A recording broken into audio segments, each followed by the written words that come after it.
Hi friends, ரீசெண்டாக தொட்டிக்குப்பத்துலேருந்து ஒரு customer கால் பண்ணி அவங்க வீட்டுக்கு கேமரா வைக்கணுன்ற மாதிரி சொல்லியிருந்தாங்க. ரோட் சைடும் வேணும், வீட் சைடும் வேணுன்ற மாதிரி சொல்லியிருந்தாங்க. ஸோ ட்ரூ வியூவில் 4G கேமரா, டியூவல் கேமரா இருக்கிற மாதிரி தான் சொந்தம், லிங்கேஜ் டைப்புன்னு சொல்லுவாங்க. ஸோ இதில் வந்து 4G கண்டிப்பாக சிம் கார்டு வந்து போட்டாகணும்.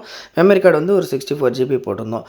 ஸோ ஹைட் வந்து பார்த்திங்கன்னா வீடு ரொம்ப ஷார்ட்டாக இருந்துச்சு. ஸோ கேமரா வந்து செவுத்துல வைக்க முடியாது, போல் போட்டு வச்சுக்கலாம் சொல்லியாச்சு. போல் வந்து அதிகமாக ஹைட் ஏற்றாத காரணம் வீடு வந்து ரொம்ப கீழே இருக்கிறதுனால ஸோ ஒரு 10 ஃபீட்டில் மட்டும் போல் போட்டிருந்தோம். ஸோ இதில் வந்து 360 டிகிரி ஒரு கேமரா ரொட்டேட் ஆகும், ஒரு கேமரா வந்து ஃபிக்ஸடாக இருக்கும். ஸோ ஃபிக்ஸடாக இருக்கிறத வீட்டு சைடு வச்சாச்சு, 360 ரொட்டேட் ஆகிறது ரோட்டு சைடு வச்சாச்சு. ஸோ இப்போ நமக்கு 2 வியூமே வந்து கவர் ஆகிடும். கிளாரிட்டி சூப்பராக இருக்கும். ஒயரிங் வந்து அதே மாதிரி பைப் போட்டே பண்ணிட்டீங்கன்னா குரங்கு தொல்லை வரும் அப்படின்ற மாதிரி சொல்லியிருந்தாங்க. ஸோ இதுக்கு அடாப்டர் பார்த்திங்கன்னா கம்மியாக தான் கொடுப்பாங்க. நம்ம எக்ஸஸாக ஒயர் வந்து ஜாயின் பண்ணி தான் வந்து கேமராவுக்கு கொடுக்கணும். பவரையும் வந்து டேரெக்டாக கொடுத்தாச்சு. ஸோ சுவிட்ச் கண்ட்ரோல் கிடையாது. நமக்கு இதோட அவுட்புட் பாருங்கள். ஸோ 2 வே கம்யூனிகேஷன் தான், நீங்களும் பேசிக்கலாம், அதில் பேசுகிறதும் கேட்டுக்கலாம். ஸோ நைட் விஷன் அவுட்புட்டும் அட்டாச் பண்ணியிருக்கேன்.